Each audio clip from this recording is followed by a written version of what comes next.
અત્યારે હાલ અમે ફરી એક રેસ્ટ એરિયા તરફ ઊભા છે. આ સામે જોઈ શકો છો વિકલાંગોનું અલગથી પાર્કિંગ છે. આટલો મોટો રેસ્ટ એરિયા છે.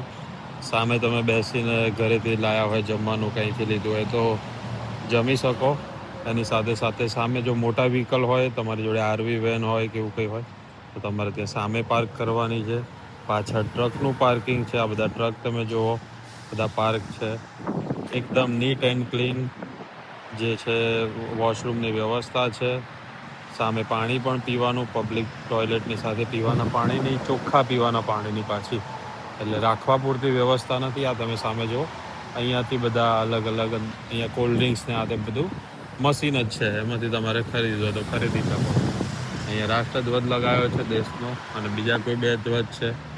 અને આ પૂરતું પાર્કિંગ એરિયા છે. આપણા ત્યાં પણ આવું પોસિબલ કદાચ થાય તો પણ મેઇન વસ્તુ છે કે પછી જોડે ફેરિયાઓ હોય કે પછી લારી ગલ્લા લાગી જાય, થૂકેલું જોવા મળે. બધું અહીંયા મેન્ટેન કેટલું થયેલું છે જુઓ, બધું પ્રોપર મેન્ટેન થયું છે. સાથે સાથે અને આ ધમધોકાર ચાલી રહેલો સામે હાઈવે છે, જેના વ્હીકલ જો કેટલી સ્પીડમાં વ્હીકલ પસાર થઈ રહ્યા છે. ને રેસ્ટ એરિયા જે મહત્વની વાત છે કે સામેથી દૂરથી ત્યાં ખ્યાલ આવી જાય કે અહીંયાથી રેસ્ટ એરિયા આવી રહ્યો છે, એટલે વાહન અને આગળ પણ 2-4 બોર્ડ આવી જાય, એટલે લોકોને જેને ઊભું રહેવું છે, રેસ્ટ કરવો છે, એમના માટે પહેલેથી ખ્યાલ આવી જાય.